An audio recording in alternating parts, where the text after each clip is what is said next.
Hello everyone.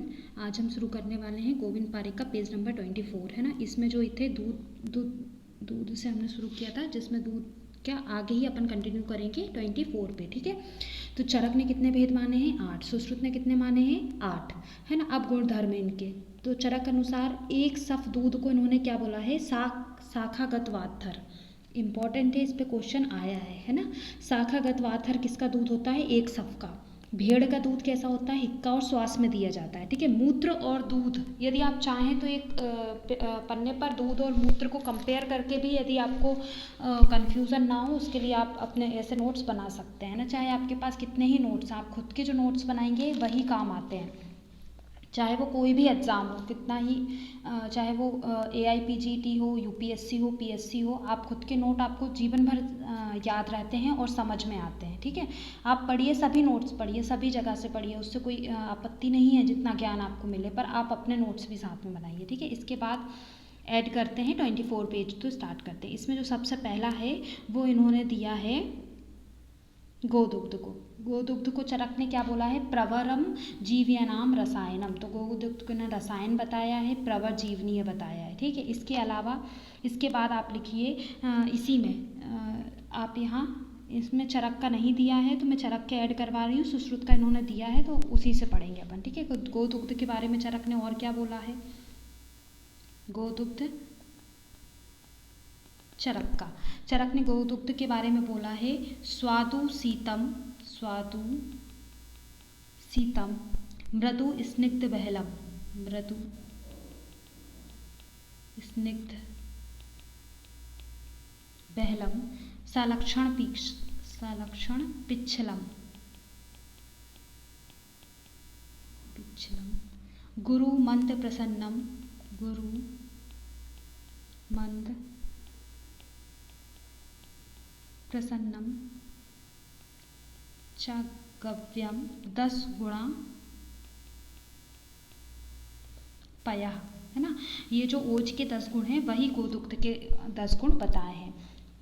इसके अलावा इन्होंने प्रवर जीवयानाम क्षीर मुक्त रसायनम भी बोला है। कहाँ बोला है? और ये चरक सूत्र स्थान 27 में बताए हैं, है ना। कहाँ बताए हैं? चरक सूत्र स्थान 27 में दूध के गुण बताए हैं। इसके बाद आता है महिषी यानी भैंस के दूध के गुण क्या बताए हैं चरक ने भैंस के दूध के बारे में बोला है कि गोदुग्ध से क्या होता है? गुरु होता है। ठीक है, गुरु ज़्यादा होगा, शीत ज़्यादा होगा। ठीक है, और अधिक स्नेह युक्त होगा। स्नेह भी क्या रहेगा? गोदुग्ध की अपेक्षा इसमें ज़्यादा रहेगा। और किसमें? अनिद्रा, ये क्वेश्चन आया है ना। अनिद्रा और अत्य अग्नि में। ठीक है, अत्य अग्नि रोग में क्या बताया है? हितकारी बताया है। ठीक है, ये क्वेश्चन आया है, ये इंपॉर्टेंट। आंतरा अत्याग्नि में कौन सा दूध बताया है? तो महिषी दूध बताया है। ठीक है, ऊष्ट दूध के बाद क्या बोला है? ईसद लवण क्या होता है? हल्का सा क्या ऐसा होता है? लवण होता है। ठीक है, रुक्ष होता है, उष्ण होता है, लघु होता है। उसके बाद गुण से ज़्यादा किस चीज़ में यूज़ होता है, किस चीज़ में हितकारी होता है, किन रोगों में दिया जाना चाहिए, उस पर क्वेश्चन ज़्यादा आते हैं। जैसे इसके लिए आता है वात कफ आनहा कृमि सोफो उदर अरसनाम। ठीक है, जैसे ये अकेली कोटेशन उठाकर दे देंगे, ये किस दूध के लिए कही गई है? तो ये किसके लिए की गई है? ऊँट के लिए। ठीक है, वात कफ आनहा कृमि सोफ उदर रोगों में दिया जाता है। इसके बाद आता है घोड़ी का दूध, जिसे एक सफ का दूध भी बोलते हैं, जो अपन ने पहले पढ़ा है। उसके लिए क्या आया है? शाखा वाथर परम। ये बहुत बार क्वेश्चन पूछा गया है। कैसा बताया गया है? घोड़े का दूध या घोड़ी का बल्ले होता है, स्थैत्य कर होता है। ठीक है, सर्वम उष्णम, उष्ण होता है। ठीक है, बहुत उष्ण होता है। उसके बाद बताया गया है सा अम्ल, थोड़ा सा अम्ल युक्त, सा लवणम। ठीक है, लवण युक्त, रुक्ष, और शाखा वात हरम और लघु। ये क्वेश्चन आया है ना। शाखा वाथर परम किसको बोला है? एक सफ यानी घोड़ी के दूध को बोला है। उसके बाद आता है अजा दूध को लिए क्या बोला है? कसाय मधुर। कैसा होता है?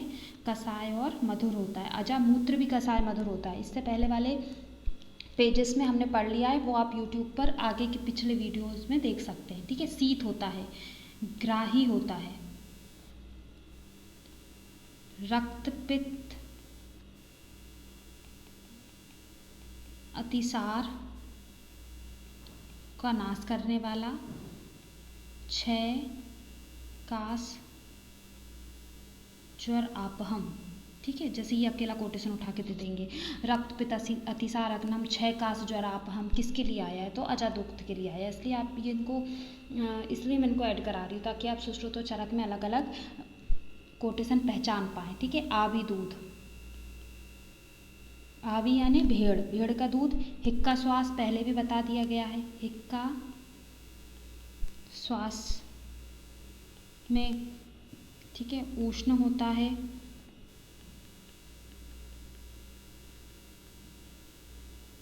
पित्त श्लेष्मा, ठीक है, आविकम, पित्त श्लेष्मा होता है। फिर आता है आपका हस्ती का दूध, हस्ती का यानी हथनी का दूध। हस्ती का दूध क्या होता है? हस्ती का दूध देखा जाए तो बल्य, गुरु, स्थैर्य। देखो हाथी बहुत स्थिर रहता है, बहुत बड़ा होता है, तो स्थिरता किसमें होता है? ये स्थैर्य कर परम। ये क्वेश्चन आ चुका है 2013 में बीएचयू के एग्जाम में, है ना, जो कि एग्जाम में ये आ चुका है। स्थैर्य कर परम किसका दूध है? तो हाथी का दूध है। उसी के हाथी स्ट्रॉन्ग रहता है, तो स्ट्रॉन्ग में किसका? स्थैर्य कर में क्या आएगा? हाथी का दूध आएगा। फिर आता है स्त्री दूध। स्त्री दूध के बारे में बोला है जीवनम, ग्रहणम, सात्यम, स्नेहम, मानुष्यम पयः,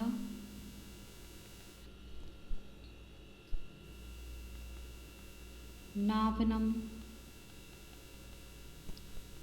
रक्तपित्ते च तर्पणम,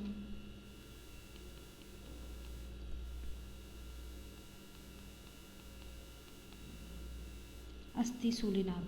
तो ये भी क्वेश्चन आया है कि नावनम रक्तपित्त, मतलब नश्य में और रक्तपित्त में नश्य के रूप में, या तर्प अक्षि सूल में तर्पण के रूप में किसका यूज़ किया जाता है, या नश्य और तर्पण में किस दूध का यूज़ किया जाता है? तो आंसर होगा स्त्री का दूध। किसने बताया है? चरक ने बताया है। तो ये बहुत इंपॉर्टेंट है, ये क्वेश्चन आ चुका है ना। चरक सूत्र स्थान 27 में दूध के बारे में बताया है। तो यहाँ जो चरक के दुग्ध के बारे में डिटेल नहीं था, तो वो मैंने आपको यहाँ बता दिया। अगला क्या है?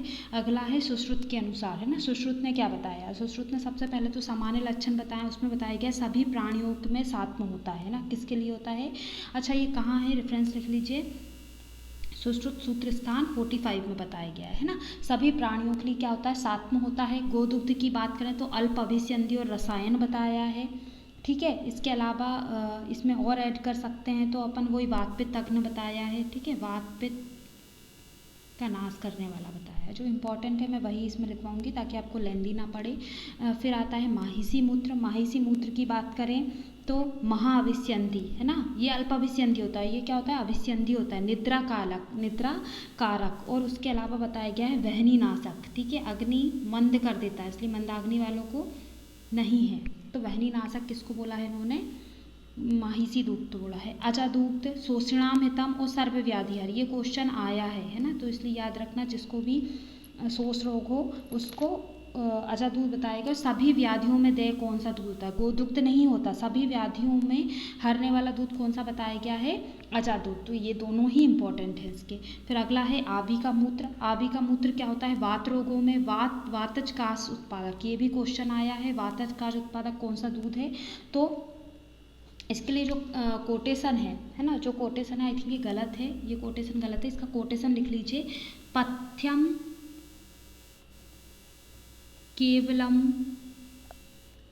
वातेसु कासे। बस यही कोटेशन उठ के आती है। और है ना, वातेसु कासे किसके लिए आया है? आवी दूध के लिए आया है। बहुत बार ये क्वेश्चन आया है ना। पथ्यम केवलम वातेसु कासे, मतलब वातज कास में पथ्य किसको बताया गया है? तो आवी दूध को बताया गया है। ठीक है। फिर अगला कौन सा है? एक सफ। एक सफ यानी घोड़ा। एक सफ का शाखागत वात इन्होंने भी बताया है, चरक ने भी, इन्होंने भी बताया है। तो शाखागत वात आएगी तो आप एक सफ या घोड़ा लगा के आएंगे। ठीक है, सिंपल है। अच्छा, इसका अनुलस भी लिख दिए। मधुर अम्ल रस का बताया है। ठीक है, मधुर अम्ल रस, और इसका अनुरस भी तो उन्होंने बताया है, तो लवण अनुरस बताया है। लवण कैसा बताया है? अनुरस बताया। इसके बाद अगला है ऊटनी का दूध।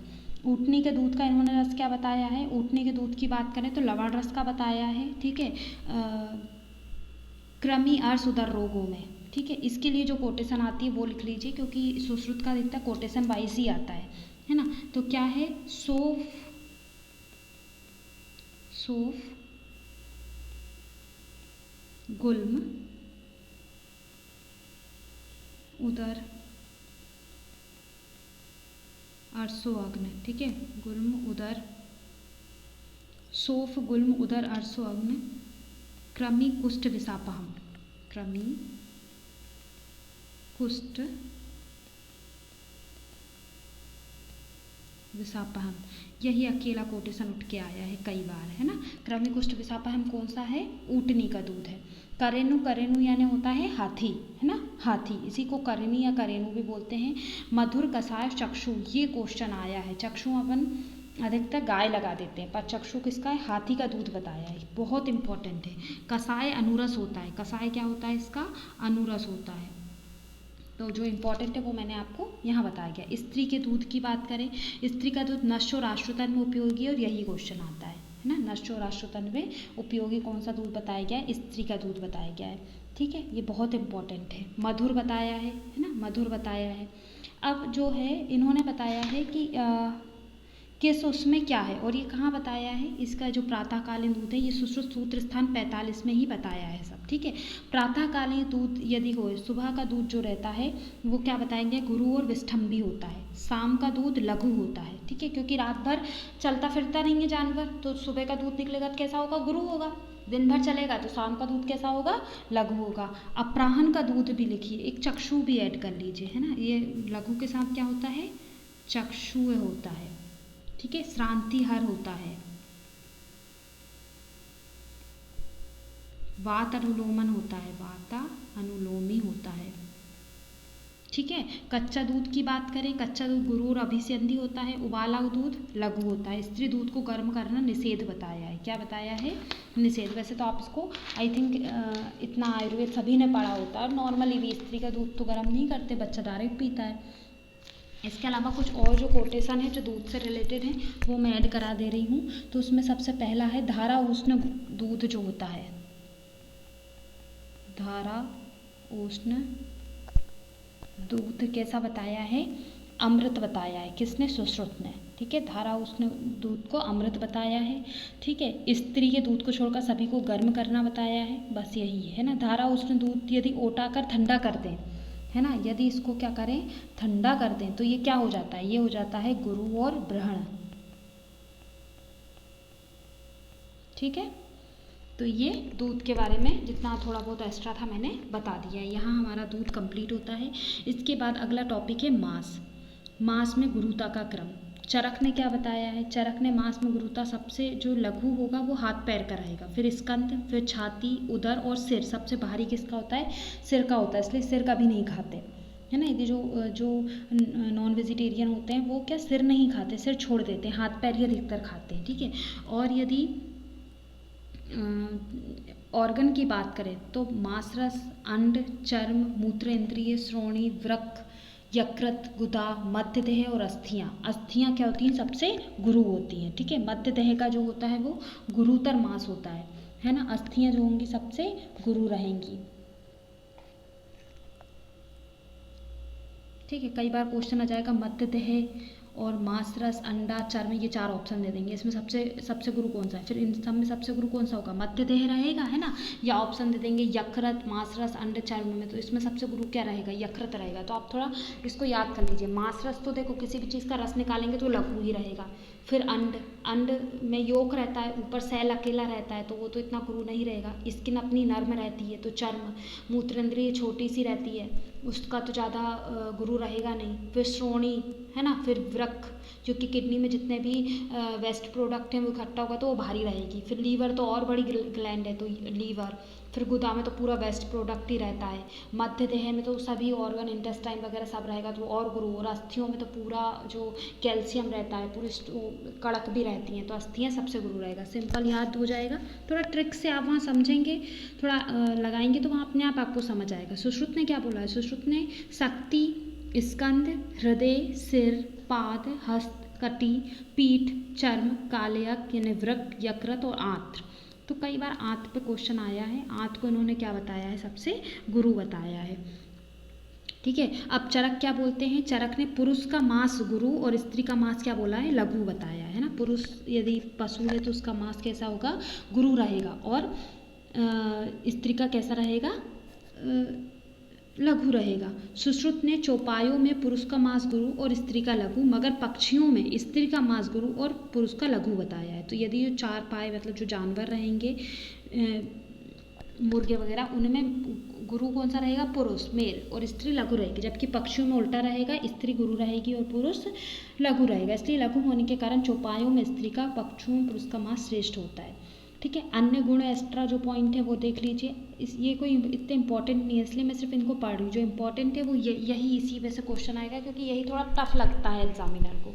आप इसको पढ़ेंगे, रिवाइज करेंगे, इन पेजों को आपको सबसे पहले तो ये पेज पढ़ लीजिए है ना, क्योंकि आपने BAMS कंप्लीट करा होता है। यदि आप MD एंट्रेंस में बैठ रहे हैं या PSC में या UPSC में, जिसमें भी, तो आपको थोड़ा बहुत तो नॉलेज रहता है, ऐसा नहीं है कि आप बिल्कुल ज़ीरो हो। यदि आप BAMS के साथ पढ़ रहे हैं तो पहले आई थिंक आपको संहिता वगैरह करना चाहिए, फिर ये पेज उठाने चाहिए ताकि आपको पता चले कि हाँ ये सुश्रुत ने बोला है।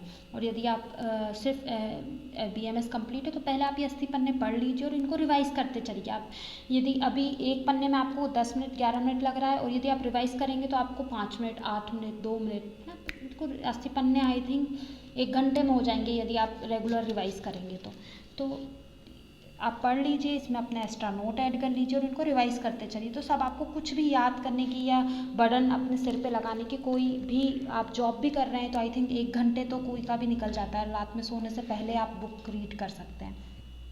सुश्रुत ने अन्य गुण क्या बताया है, अल्प शरीर वालों में बड़े जानवर का मांस ग्राह्य होता है और जो बड़े शरीर है उसमें छोटे जानवर का मांस, सिंपल समझ ही आएगा। पुरुष का ऊपर का भाग गुरु होगा, स्त्री का अधोभाग गुरु रहेगा।